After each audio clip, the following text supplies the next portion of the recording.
So welcome to the Bigger Flips podcast. I have another Investor Fuel member, Mathew. Is it Pezon or Pezon? Pezon. Pezon, that's what I figured. Okay, Mathew Pezon, who we met recently at Investor Fuel, and is probably not going to be at the next couple Investor Fuels because his wife is due with twins soon. Yes. But I thought Matt's story was very interesting. There's a lot of similarities between Matt and myself. We're both former engineers, and we both were sort of dabbling in real estate on the side when we were in another industry, and then got into it full time. Matt really is an amazing guy in that he's only been doing it for a couple of years, or I'd say maybe a year and a half, 2 years. We'll talk about that. And Matt is a buy and hold investor who also does some flips in the Lehigh Valley in Pennsylvania, which is an area I used to travel to once a week. Allentown, Bethlehem area, which we're going to talk about more. So, Matt, thanks for being on the show. And my pleasure. So why don't you talk a little bit about your story, how you got started? It's interesting, and there are a lot of similarities to mine too. Yep, sure. So I was a chemical engineer by trade, went to engineering school, took a traditional route. That's what I knew growing up. I come from, I think, the fourth generation of engineers. And so it was what frankly, I was good at it. I was always good at numbers. And when I got out into the corporate world, I'll never forget I was in kind of like an IT department. It was right after the Great Recession hit. It was tough. It was a tough job market at the time. And I was in a role that I wasn't really a good fit for. And my boss at the time, my first job out of college, I was trying my best to get work done for him. I was in kind of like an IT role, and he told me I was the worst employee he ever had. And it shook me a little bit. Like, here I am, it's tough economic times, what's going to happen to me? And I realized, look, I realized I couldn't rely on someone else's opinion of me, an employer's opinion of me. I just realized I had to start thinking differently about how I was going to make a living and eventually support a family someday. So, a few years later, I went to business school in there. And then a few years later, I started buying real estate because I didn't want to be the worst employee ever. I didn't want to be the next guy on the chopping block to sacrifice to the corporate gods. So I decided to start buying real estate, and that was 2014. And I've been doing it full time now since the end of last year. Very nice. And so when you knew from the beginning that you really weren't looking for a short-term transactional business, right? You wanted something for the long terms, and you've been buying and holding really almost from the beginning. Is that correct? That's right. Yes, that's correct. And I was fortunate to take that approach because the market has appreciated a lot. But I was interested in replacing that corporate income. Really, I was interested in getting that residual income, which I thought at the time was passive. It's not passive. And I wanted to replace that income, so I wasn't going to be the next person that was eligible to have the pink slip sent. So, now, do you use a property manager for your properties, or do you self-manage? I use a property manager for everything that we have. It frees up my time to focus on finding the next deal, the next opportunity.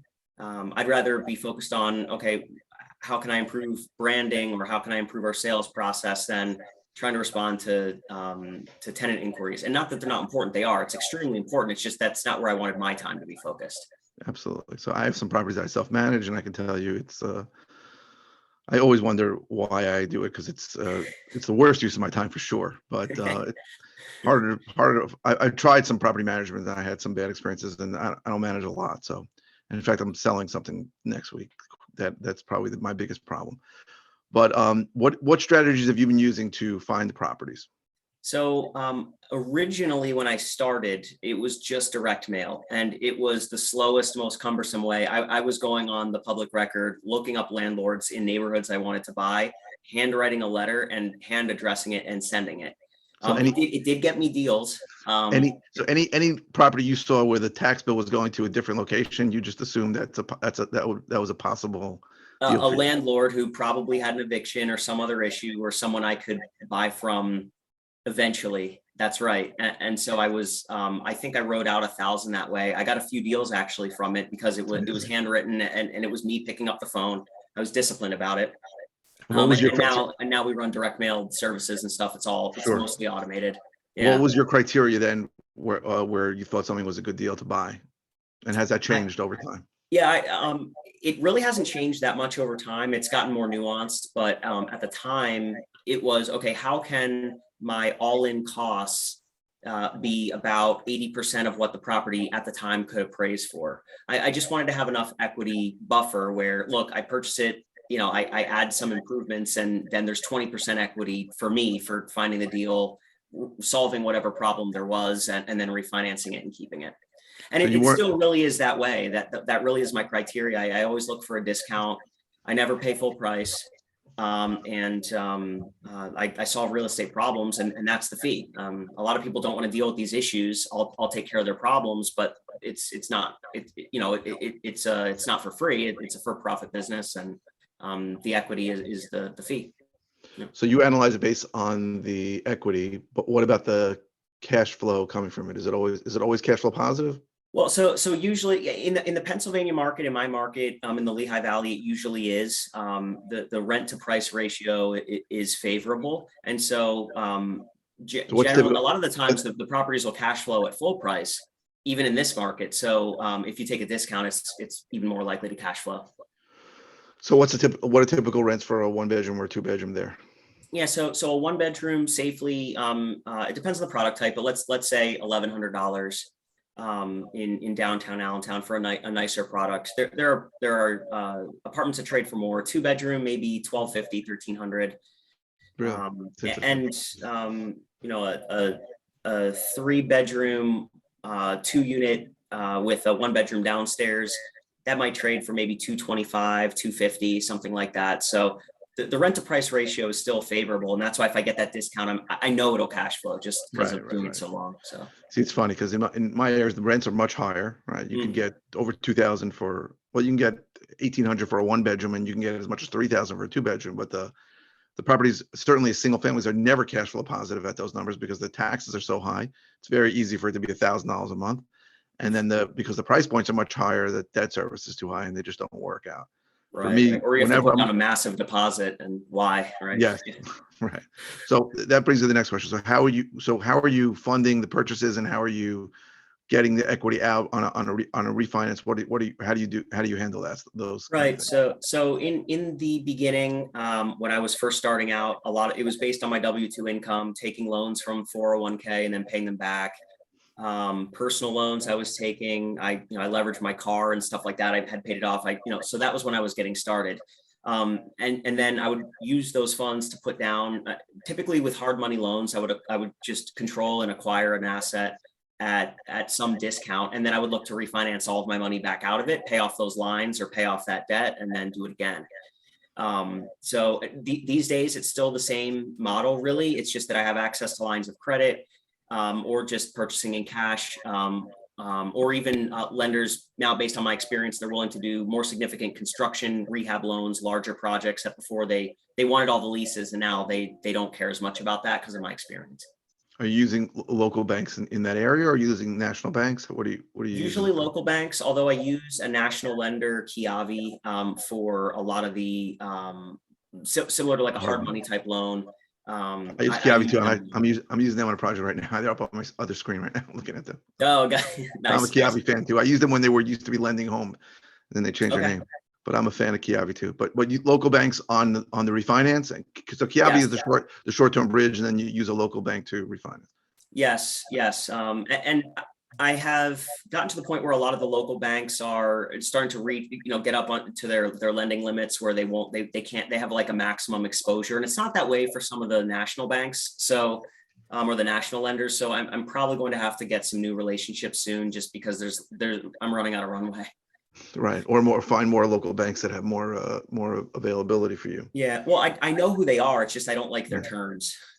I see. Yeah. So, Yeah. so you're using the ones with the better terms, but That's even right. That's if you right. want to Yeah. get if you want Some to of get the better smaller terms, ones are, yeah, yeah, they might say, oh, we're not going to do 25-year amortization, or we'll only, cash out refinance up to 70% of the appraised value, or they have like a 12-month seasoning period. There's always some restriction where it doesn't make sense.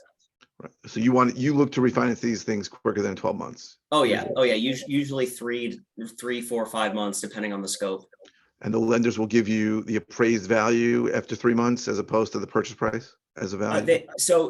Sometimes, a lot of times most of the time they'll give the lesser of the 80% of the appraised value or my maximum investment into the deal. So purchase price plus improvements.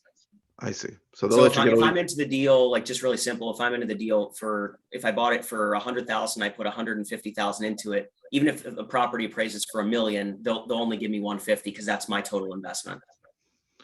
I see. They don't want you to cash out. They're willing to do basically a rate term refinance, or I mean, right, or like they call it phantom equity. They don't want to cash out on skin that I didn't have in the game. it's interesting. But will they do that over time later if you waited a longer period of time? They would. Sometimes if the general rule is about a year, then they'll look at a new appraisal. So And it's not worth it for you to sit on it for another 9 months and then maybe take some money out of it.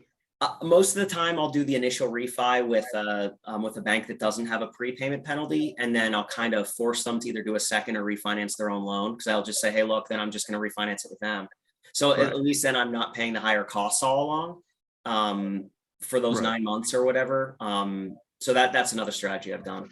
See, but people don't understand, there's maybe some people watching this, is that when you become a buy and hold investor, you need to have that money turning, right? You can't Yes. be dumping money into it. So I've had students come to me and say, I have this amazing deal. I could buy it $50,000 less than it's worth. And it's worth $750. I can buy it for $700. I go, you're going to put in $150,000 of your own money. You never get that money out, right? Right, that money's right. going to sit there. You need to be able to take that money out, which means you need to be buying at a significant discount, so that, because they're only going to give you, what are these banks giving you? 75%, 80%? Yeah, Up to 80 or 80%. 75 usually. Right now it's more commonly 75, just because of the Right. economy and the rates are high. Right. Doesn't So cash flow.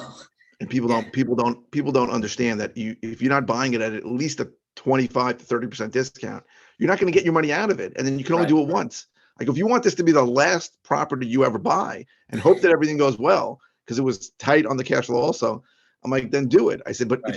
if you want to do this on a regular basis, you need to be buying at a significant discount, and you need to be able to get your money out of it so that you can do it again.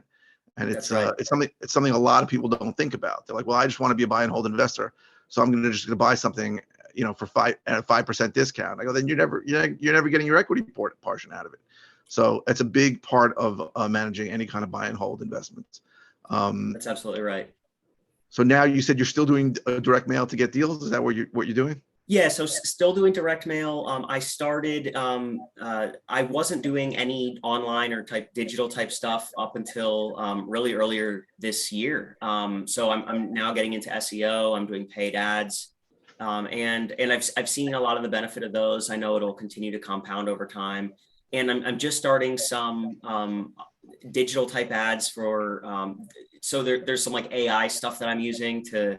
With a couple of different companies to find really motivated people based on public data, and then basically geofence their house and make sure all their devices are especially the heavy users, and show ads on their devices for my company. And then letters will also then show up, a couple of weeks later. And it's really getting to the right people at the right time, because my marketing costs were really going up, and in some cases they were going up faster than my deal flow, and I need to get to the right people, not all the people. So that's a transition I'm going through right now, is instead of just spreading out letters all over the place, which works, but trying to target the right people.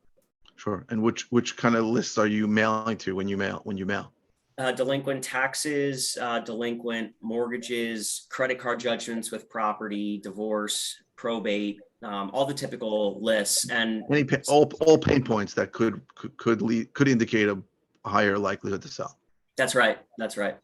Now, on the digital, when you say geofencing, are you talking about people that are using like internet-based communication for like television or things like that, where you can then target them and push ads directly to them? Yeah, so I'm talking about looking at where their IP sits for their different devices, and saying, okay, they live at 123 Main Street. Whenever they leave 123 Main Street, come in or out, because people do that every day. They go to their jobs, they do whatever.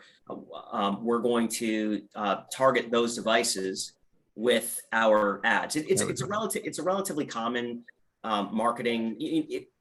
Sometimes like if you look at, if you shop online and you're looking at, some type of product, it then shows up the next day or the following day on your social media. It's not exactly the same as geofencing, but the concept is the same where, okay, we know that a customer could potentially be interested. We're going to target that customer and as hard as you can. Our Right. ads. Yeah. Right. I think it's with you throw a pixel on them and then they're basically. That's right. Right. You see, they'll see your stuff. It's retargeting, right? It's retargeting. And I'm not like, there are investors that like, that's what they do. And they know that I hire that out to a third party. But I do see the value and I'm launching that now. So I'm hoping it's successful. We'll see. Maybe if I'm back sometime, I can let you know. Okay. I hope it is successful. Yeah. And so your market, is it just, how many different counties is it? So my primary market is Lehigh, Northampton, Berks counties. So there's about 1 million people in those 3 counties combined. And I'm expanding a little bit northwest and some south. You know. I was going to ask what are your expansion plans? I mean, I find most people at almost any stage of their business, they pick a geographic area to target, and then hopefully they're successful at it. And then over time, you want to expand geographically, either right near your market or somewhere else. I expanded recently to El Paso, Texas, which is very far from me. I was there this week.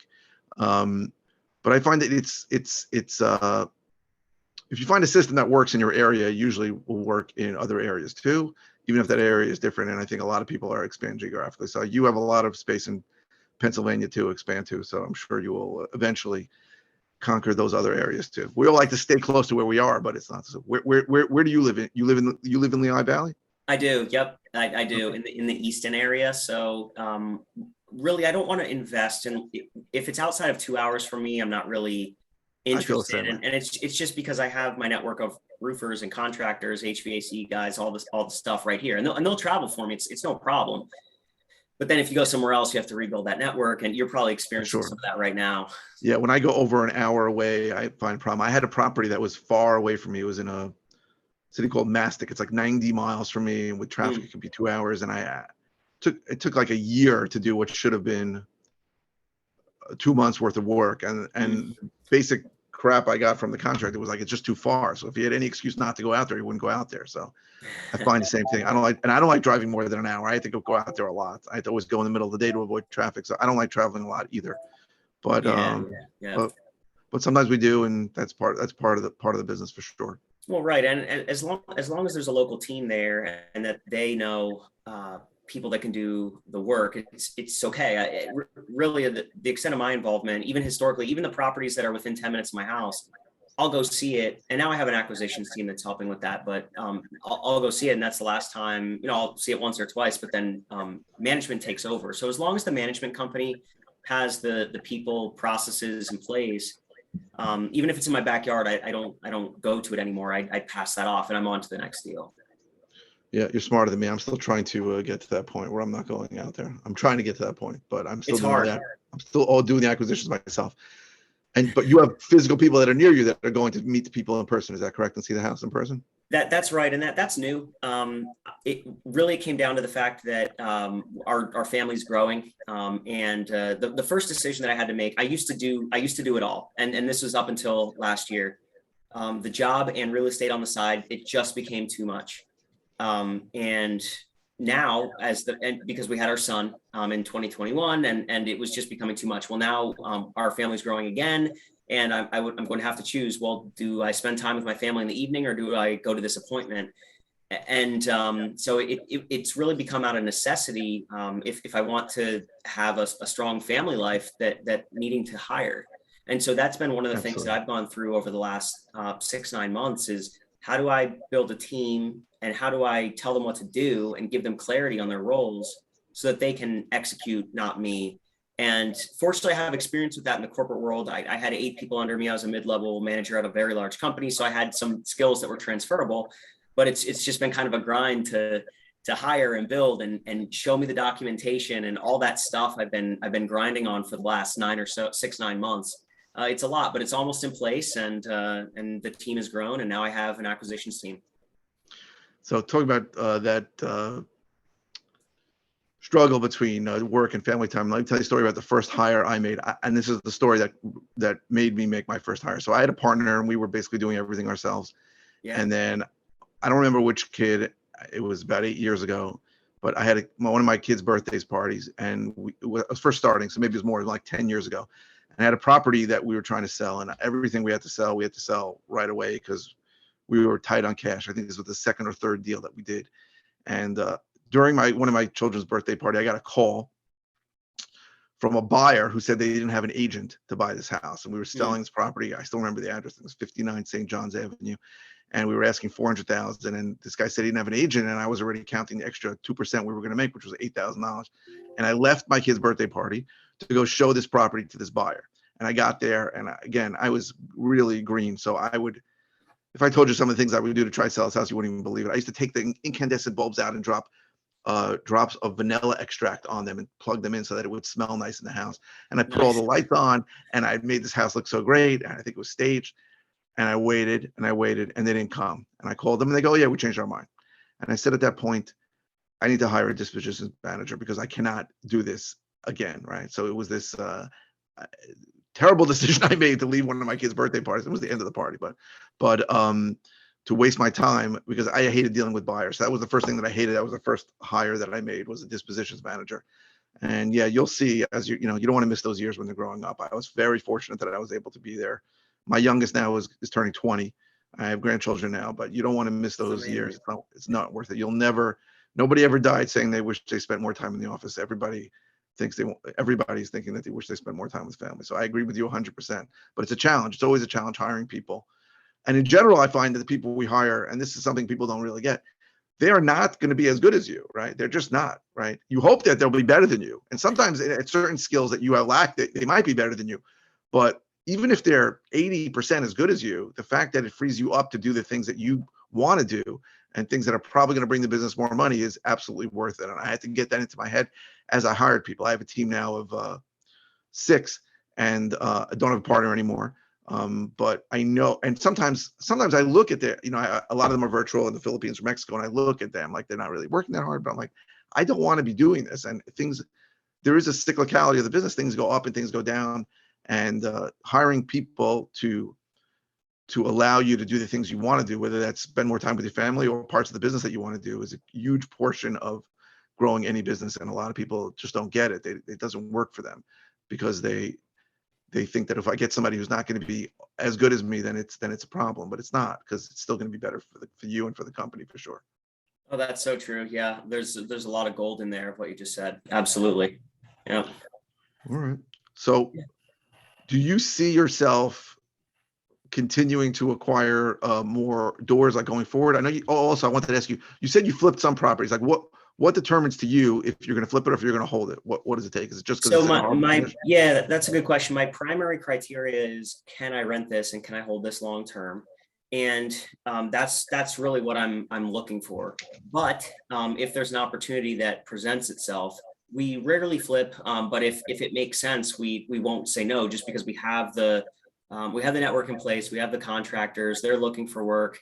And if the property wouldn't cash flow, or we're not interested in doing an Airbnb, like we've done some in the Poconos and stuff like that, where I'm not interested in running an Airbnb, it really wouldn't cash flow that much. It's really more for like an owner occupant. If the end buyer is more of an owner occupant buyer, and the opportunity presents itself, we will flip it. But typically we're marketing to the areas where it would be a tenant resident. And that would be our criteria.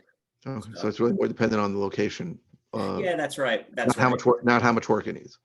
No, because we've done I've done like $60,000-$70,000 renovations for rentals. I mean, even more. I mean, I just did a 6-unit in Allentown that was like $175,000. But it wouldn't be an owner occupant situation, but it was 6 units and they were all rentals. So it's not really how much work, because that was full electrical, full plumbing, and there's various other examples. It's more just, okay, is this a good property for a resident, a tenant? Yes. Okay. We'll rent it. And if not, then we'll flip it if the opportunity presents itself, but we're not looking for flips. Makes sense. All right. Makes sense a lot. Yeah. So again, what are your longer term aspirations? Is just acquire more doors and just build up? Yes. Yep. More doors. With the reason being that the area that I'm from has historically, so I was born in Allentown, And just historically, it's got a bad reputation, like Billy Joel's song and stuff like that. Like there's literally a song about this area. So it's very personal for me. And when I studied abroad, I did my MBA in Spain and stuff like that. People would they kind of knew that song, they knew that area, and they kind of like, and it just always left this like, oh man, I'm from like where? So I've always wanted to kind of improve that image. And for me, it's kind of, it's personal that, look, yeah, I'm from that area and I'm proud of it and we're going to make it nice. So that for me is a little bit of why, and I want to improve these homes, improve the housing stock, and it's good for the community. It's good for the residents. I mean, they're living in safer, better homes, and that's rewarding as well. Absolutely. And then when we sell the homes, we sell them to an owner occupant after they've been a rental for a long time. So we're kind of getting the homes back into the hands of a family that intends to live there, which bridges the wealth gap and other things. So there's just a lot of benefits of doing what we do, and I just want to keep growing those benefits. I agree 100%. It's like that in my areas, in a lot of my areas, also areas that were terrible before. Enough investors came in, bought them, and put money into it. And then sometimes people are upset about these greedy developers who are making money. But the truth is, we're improving the areas every time we make up. I can sell to a family that's going to live there, when it was a disaster beforehand. So I know exactly what you mean, and I think it's great that you're helping your own area. I think a lot of people. Yeah, absolutely. Well, and if another group of people besides investors were going to turn that area around, then they would have done it, but no, they didn't. So the investors did, right? So there's clearly value in having a profit motive, because it worked. Right. So yeah. All right. Anything else you want to share as we wrap this up? Anything you want to talk about your business or your area? I would just say, reach out and check, hopefully we can, put my contact information. Sure. Well, what's the best way for somebody to reach you if they have any questions for you, or they have any properties in the Lehigh Valley that they might want to sell? Email's a really good way. Matt@pezonproperties.com. That's my direct email.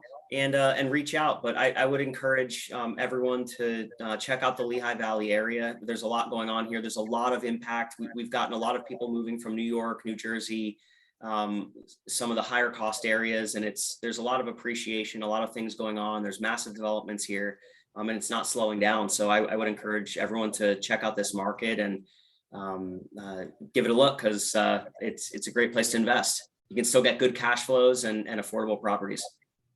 So very good. Thank you, man. I really appreciate it. Thanks for taking the time. Thanks for having me on the show. Bye-bye. Take care.